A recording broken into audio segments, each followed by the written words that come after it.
Hello students, bio सिंप्लेस में आपका स्वागत है। आज हम पढ़ रहे हैं रिप्रोडक्टिव हेल्थ। तो ये हमारा इस रिप्रोडक्टिव हेल्थ का इंट्रोडक्शन है और this is the first lecture of this series. तो रिप्रोडक्टिव हेल्थ क्या होती है बेटा? रिप्रोडक्टिव हेल्थ WHO के हिसाब से रिप्रोडक्टिव हेल्थ का मतलब होता है complete fitness in all aspects of reproduction. जब एक इंसान रिप्रोडक्टिवली फिट होता है eight physical level, emotional, psychological, behavioural and social level, जब वो इन सभी लेवल पे रिप्रोडक्शन के पॉइंट ऑफ व्यू से फिट होता है, कंप्लीट फिटनेस होता है उसका इन चीजों में, तो उसको हम कहते हैं रिप्रोडक्टिव हेल्थ। ओके। तो अभी जैसे जैसे हम आगे बढ़ेंगे आपको समझ में आएगा इस डेफिनेशन का क्या मतलब है। सो तो अगर एक पर्सन रिप्रोडक्टिवली हेल्दी है मतलब वो क्या है? Reproductive healthy person should have. तो अगर हम किस इंसान को कहेंगे कि वो रिप्रोडक्टिवली हेल्दी है, किस इंसान को हम कहेंगे? तो जिस इंसान के अंदर, भले वो मेल हो या फीमेल हो, दोनों के लिए एप्लीकेबल है, healthy and normal reproductive organ. जिस मेल के या फीमेल के ऑर्गन्स, रिप्रोडक्टिव ऑर्गन्स हेल्दी हैं और नॉर्मल हैं। जिस मेल के और फीमेल के मतलब ह्यूमन बीइंग के गैमीट्स हेल्दी एंड नॉर्मल है, मतलब sperm, healthy sperm and healthy egg. और इनके नंबर, एग तो एक ही रिलीज होता है ह्यूमन बींग्स में एक बार में, लेकिन मेल में जो स्पर्म होते हैं वो उनका उनका काउंट होता है, स्पर्म काउंट। ठीक है, तो that should be more than 200 million पर इजैकुलेशन। 200 मिलियन से कम होंगे तो वो ओलिगोस्पर्मिया कंसिडर हो जाता है। ठीक है। तो कहने का मतलब क्या है कि जो जिस भी मेल में स्पर्म और फीमेल में एग हेल्दी हैं और नॉर्मल है, ठीक है, रिप्रोडक्टिव हेल्दी हैं और नॉर्मल है, उसके बाद उनका जो सेक्स हार्मोन्स का लेवल है बॉडी के अंदर वो भी क्या होना चाहिए? हेल्दी और नॉर्मल होना चाहिए। तो बॉडी के अंदर ये सारी चीजें, और वो फर्टाइल होना चाहिए, तो ये सारी चीजें होंगी तो वो मेल और फीमेल क्या कहलाएगा उसके अंदर? दैट इज फर्टिलिटी होगी, उसके अंदर क्या होगा? फर्टाइल होगा वो। तो जिस इंसान के, जिस मेल या फीमेल के अंदर ये सारी चीजें हेल्दी हैं, नॉर्मल हैं, उस इंसान को हम बोल सकते हैं reproductive healthy person, reproductively healthy person. ठीक है। ओके। दूसरा, तो इसमें हम बनाते हैं 12 फरवरी को sex and reproductive health awareness day बनाते हैं। इसी के उपलक्ष्य में, इसी की जानकारी के लिए, इसी को लोगों को अवेयर करने के लिए हम हर साल 12 फरवरी को क्या बनाते हैं? Sexual and reproductive health awareness day. Sexual and reproductive health awareness day बनाते हैं 12 फरवरी को, तो आप ये दिन याद रख सकते हैं। ठीक है। चलिए आगे देखते हैं। रिप्रोडक्टिव हेल्थ, रिप्रोडक्टिव हेल्थ के अंतर्गत अंतर्गत जो है हमारे पास कौन कौन से प्रोग्राम्स हैं जो गवर्नमेंट के द्वारा या गवर्नमेंट या एनजीओज के द्वारा रन किए जाते हैं? इसमें बेसिकली हमारे पास दो प्रोग्राम्स होते हैं। एक तो होता है फैमिली प्लानिंग प्रोग्राम, दूसरा होता है reproductive and child health care program. ठीक है। Family planning program and reproductive child health care program, ये दो टाइप के प्रोग्राम जो होते हैं वो रन करते हैं। इंडिया अकेला एक ऐसा पहला कंट्री है जिसने इन प्रोग्राम्स को नेशनल लेवल पे, बड़े लेवल पे इसका शुरुआत की थी। India is the first country to initiate action plans and programs at national level. इतने बड़े पैमाने पे, इतने बड़े लेवल पे India is the first country जिसने इस चीज की शुरुआत की थी। अब ये दो मेन प्रोग्राम कौन से हैं? एक तो फैमिली प्लानिंग प्रोग्राम है, दूसरा हमारे पास reproductive and health care program है। चलिए आगे देखते हैं। तो फैमिली प्लानिंग प्रोग्राम क्या होता है? फैमिली प्लानिंग प्रोग्राम का मतलब ये है कि जब एक मेल और फीमेल मैरिज करेंगे तो obviously they will plan for baby. तो बेबी प्लानिंग कैसे करनी है, कौन कौन से उसमें कॉन्ट्रासेप्टिव मेथड हैं, अगर बेबी हो गया तो उसके बाद में किस तरीके से उसमें हम लोग कॉन्ट्रासेप्शन का इस्तेमाल करके बीच में स्पेसिंग कर सकते हैं, दो बच्चों के बीच में गैप मेंटेन कर सकते हैं। इसको कहते हैं फैमिली को प्लान करना, फैमिली को प्लान करना। समझ गए? तो इसमें कोई नाम से ही समझ में आ रहा है, प्लानिंग ऑफ फैमिली। ठीक है। फिर है reproductive and child health care program. इसमें हम जो है जनरली हम इसमें क्या बात करते हैं कि बच्चे की केयर की बात करते हैं। ठीक है, जो मदर है और जो जो प्रेग्नेंट मदर है और जो बच्चा होगा तो उसकी प्री नेटल और पोस्ट नेटल केयर कैसे की जाती है, बच्चे के पैदा होने से पहले की केयर मम्मी की और बाद की मम्मी और बच्चे दोनों की। ठीक है, तो ये जो है reproductive and child health care program, इसमें उनके सारे एस्पेक्ट्स आ जाएंगे जिसको हम धीरे धीरे आगे बात करेंगे। तो ये जो आरसीएच प्रोग्राम था इसकी शुरुआत हुई थी 1977 में। इसकी शुरुआत कब हुई थी? 1977 में हुई थी। चलिए आगे देखते हैं।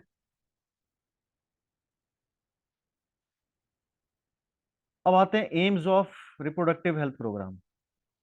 हम रिप्रोडक्टिव हेल्थ प्रोग्राम करते हैं, चलाते हैं, उसके पीछे हमारे क्या पर्पस, क्या है, एम क्या है, हम क्या हासिल करना चाहते हैं रिप्रोडक्टिव हेल्थ प्रोग्राम की मदद से। तो इससे, इसकी मदद से, रिप्रोडक्टिव हेल्थ प्रोग्राम की मदद से हम अवेयरनेस फैलाते हैं। किस चीज के बारे में? तो हमको, हमारा काम, हमारा मेन मकसद क्या है? To to form awareness, awareness create करना। अवेयरनेस क्रिएट करना किस बारे में? सबसे पहला है sex education. Sex education, sex education का मतलब, ये किसको चाहिए सेक्स एजुकेशन? एक्चुअली अभी जिसको, सबको ही चाहिए, ठीक है। लेकिन खास करके जब बच्चे टीनेज में एंटर करते हैं तो उनको सेक्स एजुकेशन बहुत जरूरी है, क्योंकि वो बहुत छोटे होते हैं और बॉडी में हार्मोनल चेंजेस हो रहे हैं, और हार्मोनल चेंजेस होने की वजह से उनको मेंटल और फिजिकल दोनों लेवल, साइकोलॉजिकल और फिजिकल दोनों लेवल पे उनमें उनको चीजें समझनी है।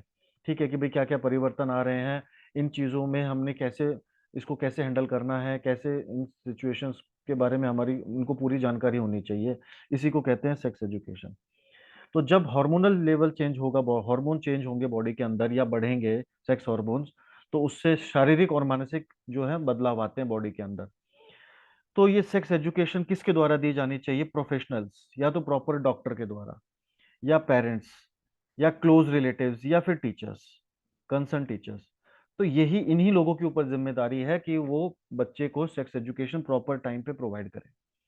क्योंकि अगर बच्चे को सेक्स एजुकेशन प्रॉपर टाइम पे नहीं मिलेगा और उसकी बॉडी में इतने चेंजेस हो रहे हैं, तो वो किसी के दूसरे के साथ उस चीज को शेयर करेंगे या इंफॉर्मेशन लेंगे किसी दूसरे सोर्स से। अब वो दूसरा सोर्स कितना रिलायबल है, कितना रियलिस्टिक है, कितना ऑथेंटिक है, वो पता नहीं है। तो वो किसी गलत चीज में ना फंस जाएं, बच्चे किसी गलत चीज का किसी एक्सीडेंट का शिकार ना हो जाए। इसलिए उनको प्रॉपर सेक्स एजुकेशन प्रॉपर लोगों के द्वारा मिलना चाहिए, ऑथेंटिक मिलना चाहिए, सही मिलना चाहिए। इसमें सबसे, पेरेंट्स का सबसे बड़ा रोल है कि भाई देखिए, अल्टीमेटली बच्चे की सबसे ज्यादा रिस्पॉन्सिबिलिटी पेरेंट के पास ही है। तो पेरेंट का इसमें सबसे बड़ा रोल क्या होता है? कि सबसे बड़ा रोल पेरेंट्स का ये है कि वो बच्चे के साथ बात करें, उनके साथ इमोशनल कनेक्शन बिल्डअप करें, एक फ्रेंडशिप वाला जो जोन है वो मेंटेन करें, ताकि बच्चा उनके साथ कुछ भी शेयर करने से पहले हिचकिचाए ना, हेजिटेट ना करे, डरे ना। अगर बच्चा अपने मम्मी पापा से ही डरेगा, हेजिटेट करेगा, तो फिर उसके पास क्या ऑप्शन है? फिर वो बाहर ही जाएगा, बाहर लोगों से अपनी चीजों को, अपनी फीलिंग्स को शेयर करेगा, जिससे उसको नुकसान हो सकता है। ठीक है, तो पेरेंट्स का सबसे बड़ा रोल है कि भाई to make a healthy friendly relation with their children. ठीक है, जिससे बच्चे हर चीज को, चाहे वो किसी भी टाइप की कैसी भी चीज है, वो अपने पेरेंट्स से डिस्कस करें। दूसरा, पॉपुलेशन एक्सप्लोजन। दूसरा हमारा टारगेट क्या है? Population explosion. तो हमारा पॉपुलेशन एक्सप्लोजन के बारे में अवेयरनेस बढ़ाना है लोगों को। ये भी रिप्रोडक्टिव हेल्थ प्रोग्राम का ही हिस्सा है। ठीक है, तो पॉपुलेशन एक्सप्लोजन से कितने नुकसान होते हैं, क्या उसके साइड इफेक्ट्स हैं, उसको कैसे कंट्रोल करना है, उसके बढ़ने के क्या कारण है, इसके लिए हम अलग से वीडियो करेंगे, उसमें आप उसको देख सकते हैं। फिर है sexual abuses. Sexual abuse, sexual abuse मतलब आप सुनते होंगे आजकल न्यूज वगैरह में, अखबार में भी पढ़ने को मिलता है कि भाई चाइल्ड सेक्स अब्यूज के बारे में आपने सुना होगा। जो बच्चे हैं वो अलग अलग टाइप के सेक्सुअल अब्यूजेस का शिकार हो जाते हैं। तो ये भी पेरेंट का ही रोल है कि अपने बच्चों को प्रॉपर इंफॉर्मेशन दे, प्रॉपर समझाएं कि भाई क्या गुड टच क्या होता है, बैड टच क्या होता है। ठीक है, और ऐसी सिचुएशन में वो सबसे पहले अपने पेरेंट्स से उस चीज को बताएं कि भाई अगर ऐसी उनके साथ कोई चीज हो रही है तो, और ऐसी सिचुएशन में उन्होंने किस तरीके से रिएक्ट करना चाहिए, बच्चों ने किस तरीके से अपने आप को डिफेंड या रिस्पॉन्ड करना चाहिए। ये चीज भी पेरेंट्स या टीचर्स ही सिखा सकते हैं।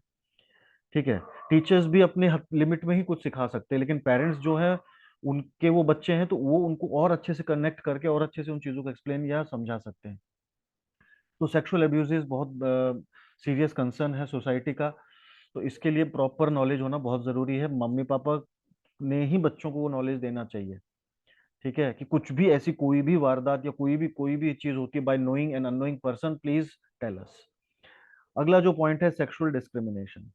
सेक्सुअल डिस्क्रिमिनेशन का मतलब क्या है? कि भाई मेल और फीमेल में डिस्क्रिमिनेट करना। ठीक है, तो सोसाइटी में आप देखते होंगे बहुत सारे प्रोफाइल्स हैं, जॉब्स हैं, जहाँ पे मेल और फीमेल में डिस्क्रिमिनेशन किया जाता है कि भाई इसमें मेल नहीं लेंगे, इसमें फीमेल नहीं लेंगे। तो ये भी एक जेंडर बाइज्म है, सेक्सुअल डिस्क्रिमिनेशन है। इसके बारे में भी अवेयरनेस होना चाहिए। Sex related crimes, sex related crime ये सेक्सुअल अब्यूज इसी का एक पार्ट है। ठीक है, sex related crime, sexual abuse जरूरी नहीं कि बच्चों के साथ ही होगा, वो किसी के साथ भी हो सकता है। ठीक है, तो आप देखते हैं सोसाइटी में क्राइम्स होते हैं, रेप्स होते हैं, अलग अलग टाइप के, ईव टीजिंग हो गया, और अलग अलग तरीके की चीजें हो रही हैं, अलग अलग टाइप के सेक्स रिलेटेड क्राइम्स हो रहे हैं। उसके बारे में भी पूरा अवेयरनेस होना चाहिए कि ऐसी सिचुएशन में अपने आप को क्या डिफेंड करें, किस तरीके से उसको रिस्पॉन्ड करें, और किस से कांटेक्ट करें, ये सब पता होना चाहिए। जब भी कोई हम बाहर जाते हैं तो पेरेंट को बता के जाएं। ठीक है, कभी भी किसी अननोन गाड़ी में बैठते हैं तो उसका नंबर जो है वो आप अपने पेरेंट्स को सेंड कर सकते हैं। ये स्मार्टनेस हमने डेवलप करनी पड़ेगी। जब हम अपने आप को स्मार्ट बनाएंगे तो हम अपने आप को प्रोटेक्ट कर सकते हैं असामाजिक तत्वों से। ठीक है, उसके बाद में कभी भी कोई भी डिसीजन अपने पेरेंट्स से बिना बात किए ना ले।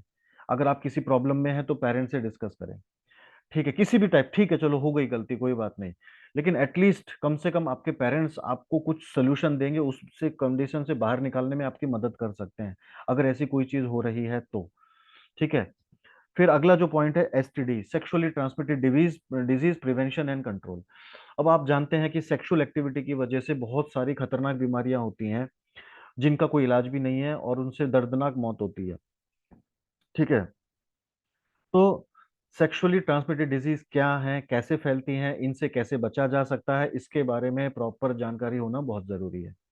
और ये सबको होना जरूरी है, इसमें सिर्फ बच्चे ही नहीं, इसमें एडल्ट भी आ गए, इसमें सब आ गए, ये सबके लिए इंपॉर्टेंट है। ठीक है, तो इनको कैसे प्रिवेंट किया जा सकता है, कैसे कंट्रोल किया जा सकता है, इससे बचने के क्या तरीके हैं, और हो जाए तो क्या करना चाहिए। इंपॉर्टेंस ऑफ ब्रेस्ट फीडिंग, ये भी रिप्रोडक्टिव हेल्थ प्रोग्राम का एक एम है। Awareness about importance of breast feeding. क्या होता है कि डिलीवरी के बाद जो माताएं होती हैं, बहुत सारी माताएं आज की जो मॉडर्न हैं, वो अपने बच्चों को ब्रेस्ट फीडिंग नहीं करती हैं। ठीक है, वो बाहर से मेडिकल के जो दूध आते हैं वहां से वो पिलाते हैं उनको, पाउडर वाले। वो बहुत ही ठीक है, अगर कोई ऑप्शन नहीं है तो एक अलग बात है, लेकिन जब है तो वो होना चाहिए। ठीक है, क्योंकि नेचुरल चीज नेचुरली होती है। बाहर से हम कितना भी अच्छा दूध या मिल्क पाउडर या कुछ भी यूज कर लें, प्रोटीन वाला कुछ भी कर लें, लेकिन उस कुछ ना कुछ तो साइड इफेक्ट होगा ही उसका, क्योंकि वो सिंथेटिक है, वो नेचुरल नहीं है। ठीक है, तो ब्रेस्ट फीडिंग करने से बच्चे की इम्यूनिटी बढ़ती है, उसकी ग्रोथ बढ़ती है, उसको proper nutrients, proper minerals, vitamin मिलते हैं, जिससे उसकी ओवरऑल हेल्थ बहुत अच्छी होती है। तो हम बच्चे की हेल्थ के लिए ही वो चीज करते हैं। Prenatal and postnatal care of mother and child. Prenatal मतलब बच्चे के जन्म से पहले, पोस्ट नेटल मतलब बच्चे के जन्म के बाद। मम्मी और बच्चे दोनों की केयर कैसे करनी है, क्या डोंट्स, डूज एंड डोंट्स। ठीक है, तो प्रेगनेंसी में, डिलीवरी से पहले जो लेडी है, प्रेग्नेंट लेडी, उसने क्या क्या प्रिकॉशन लेने चाहिए, उसको किस तरीके का सपोर्ट मिलना चाहिए हस्बैंड से या इन लॉज से। ठीक है, proper medication, proper medical checkup, ये सारा इसी रिप्रोडक्टिव हेल्थ प्रोग्राम का हिस्सा है।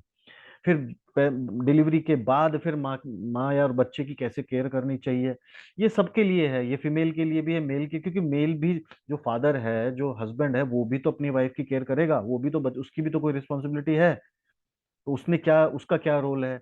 ठीक है, prenatal postnatal care में उसकी ट्रेनिंग, फिर जो लेडीज है जो खुद प्रेग्नेंट है उसको ट्रेनिंग, कि बच्चे को कैसे संभालना है, कैसे फीड करना है, कैसे उसकी चीजों को टेक केयर करना है। तो ये सब आ जाता है prenatal and postnatal care of mother and child. फिर है MTP, abortion and miscarriage. MTP और अबॉर्शन एक ही चीज है, इसी का मेडिकल टर्म है मेडिकल टर्मिनेशन ऑफ प्रेगनेंसी। तो जो एमटीपी किया जाता है वो इंटेंशनली किया जाता है, और जो मिसकैरेज होता है वो नॉन इंटेंशनली, अनइंटेंशनली होता है। मतलब अगर मान लीजिए एक कपल है, वो और उनमें जो लेडीज है वो प्रेग्नेंट है, तो अगर वो दोनों कपल, हस्बैंड वाइफ, मिलकर ये डिसाइड करते हैं कि नहीं हमको ये बच्चा अबॉर्ट करना है, इसको कहते हैं MTP, that is called abortion. और वो चाहते हैं उस बच्चे को पैदा करना, लेकिन वो अबॉर्ट हो जाता है किसी एक्सीडेंट की वजह से, इंजुरी की वजह से, शॉक की वजह से, दैट इज कॉल्ड मिसकैरेज। दोनों में ही बच्चा अबॉर्ट होता है, दोनों ही केसेस में। तो इसके बारे में प्रॉपर जानकारी होना चाहिए। ठीक है, birth control measures and contraceptive methods. Birth control measures and contraceptive methods की प्रॉपर जानकारी होना चाहिए। अब मान लीजिए एक मैरिड कपल है। ठीक है, तो अब लाइफ में वो कितनी बार बच्चा पैदा करेंगे, एक बार करेंगे, दो बार करेंगे। ठीक है, लेकिन सेक्सुअल एक्टिविटी तो लाइफ लॉन्ग जो भी है वो अपना सेक्सुअल लाइफ जैसा उनको जीनी है वैसे वो जिएंगे। तो उस दौरान अनवांटेड प्रेगनेंसीज ना हो, उस दौरान अनवांटेड प्रेगनेंसीज ना हो, इसके लिए उनको क्या यूज करना है, कॉन्ट्रासेप्टिव मेथड का इस्तेमाल करना है। तो कॉन्ट्रासेप्टिव मेथड क्या होते हैं, कितने टाइप के होते हैं, उनको कैसे इस्तेमाल किया जाता है, उनके उनका क्या कॉस्ट है, उनकी साइड इफेक्ट्स क्या है, ये सारी जानकारी होना बहुत जरूरी है ताकि वो सही टाइम पे सही कॉन्ट्रासेप्टिव मेथड का इस्तेमाल कर सके। उसके बाद अगला है इनफर्टिलिटी। अब इनफर्टिलिटी जो है इसका भी अवेयरनेस होना बहुत जरूरी है। इनफर्टिलिटी मतलब इनएबिलिटी टू रिप्रोड्यूस। इनएबिलिटी, जब एक कपल कंसीव नहीं कर पा रहे हैं, एक कपल है और उनमें जो लेडी फीमेल है वो कंसीव नहीं कर पा रही है, इसी कंडीशन को कहते हैं इनफर्टिलिटी। तो इनफर्टिलिटी के क्या कारण हैं, उसको कैसे प्रिवेंट किया जा सकता है, उसका क्या ट्रीटमेंट है। तो कॉज, प्रिवेंशन एंड ट्रीटमेंट, इसकी पूरी जानकारी होना चाहिए। इस चैप्टर के अंदर हम इन सभी पैरामीटर्स के को अच्छे से डिटेल में पढ़ने वाले हैं, यही हमारा चैप्टर है। This is the first lecture. फिर है एआरटीज। एआरटीज मतलब असिस्टेड रिप्रोडक्टिव टेक्नोलॉजी, इसके बारे में प्रॉपर नॉलेज होना बहुत जरूरी है। इसका ये क्या होता है कि जो इनफर्टाइल कपल्स होते हैं उनको दे कैन हैव चाइल्ड। तो इन टेक्नोलॉजी का, इन टेक्निक्स का इस्तेमाल करके infertile couple can have child, इसी को कहते हैं एआरटी, असिस्टेड रिप्रोडक्टिव टेक्नोलॉजीज। फिर सेक्सुअल हाइजीनिक सेक्सुअल प्रैक्टिस। तो जो भी सेक्सुअल प्रैक्टिस है या जो भी सेक्सुअल लाइफ है उसमें किस तरीके से उसको मैनेज करना है, हाइजीन मेंटेन करना है ताकि इन्फेक्शंस ना हो, ताकि कोई प्रॉब्लम या कोई डिसऑर्डर क्रिएट ना हो जाए। ठीक है। फिर है myths and misconcept about sex related issues. तो बहुत लोगों के पास गलत जगह से वो इंफॉर्मेशन लेते हैं जिससे उनके दिमाग में अलग अलग टाइप के मिथ्स और मिसकंसेप्ट क्रिएट हो जाते हैं, जिसकी वजह से वो हमेशा परेशान रहते हैं।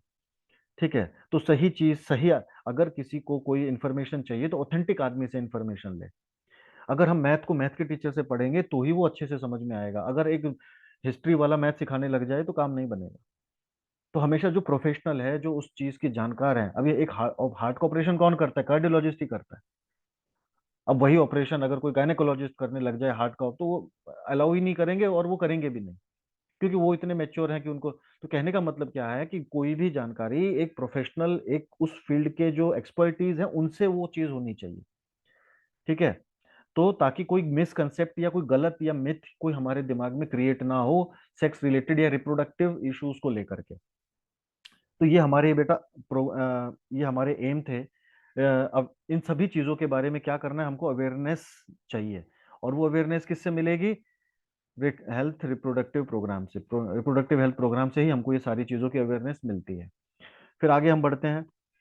टू प्रोवाइड मेडिकल फैसिलिटीज, तो हमारा और क्या एम है हेल्थ रिप्रोडक्टिव हेल्थ प्रोग्राम का, और क्या फायदा है या और क्या मकसद है उसका।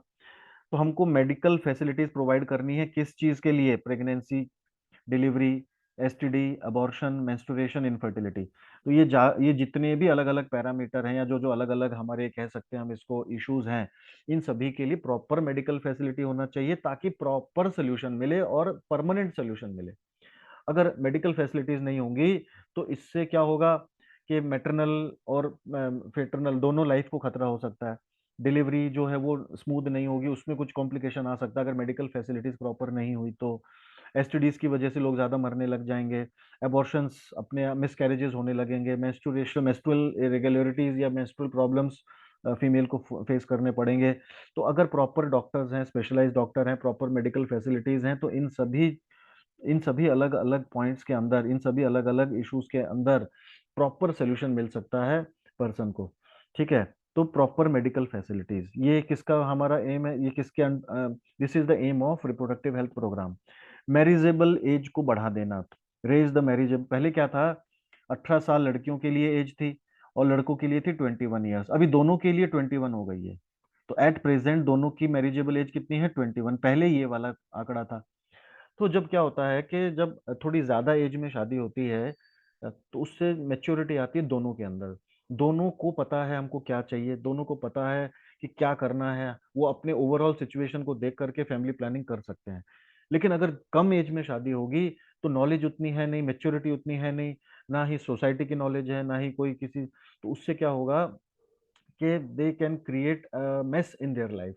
बहुत ज्यादा प्रेगनेंसीज हो सकती हैं, बहुत ज्यादा एबॉर्शन हो सकते हैं कम एज में। ज्यादा एज में होंगे तो वो सब प्लान करके करेंगे तो फिर रिप्रोडक्टिव हेल्थ के हिसाब से वो ज्यादा बेटर होता है। ठीक है। देन एमनियोसेंटेसिस को बैन किया जाए, उस पर लॉज लगाए जाएं, ताकि जो फीमेल फिटिसाइड है वो ना हो। फीमेल फिटिसाइड को रोकने के लिए हमको एमनियोसेंटेसिस और सोनोग्राफी दोनों भी, सोनोग्राफी से भी हम जो है सेक्सुअल डिटर्मिनेशन कर सकते हैं, सेक्स डिटर्मिनेशन ऑफ चाइल्ड। तो इन दोनों के ऊपर क्या है, बैन और लॉज प्रॉपर बनाए भी गए हैं, प्रॉपर इनके ऊपर लॉज बनाए गए हैं कि भाई अगर कोई डॉक्टर इलीगल तरीके से फीमेल फिटिसाइड करता पाया गया, फीमेल सेक्स डिटर्मिनेशन करता पाया गया, तो उसको पेनल्टी लगेगी, उसको जेल हो सकती है और उसका लाइसेंस भी कैंसिल हो सकता है। तो वो हम आगे देखेंगे क्या है। ठीक है। तो ये सब हमारे थे एम्स ऑफ रिप्रोडक्टिव हेल्थ, ये सब हमारे रिप्रोडक्टिव हेल्थ के एम्स थे कि हमको रिप्रोडक्टिव हेल्थ की जानकारी क्यों होनी चाहिए। Then so this is the topic, very simple very interesting, बहुत ही ज्यादा इंटरेस्टिंग टॉपिक चैप्टर होने वाला है, काफी इंपॉर्टेंट है बोर्ड और नीट के हिसाब से। Okay, so hope you understand. Thank you very much.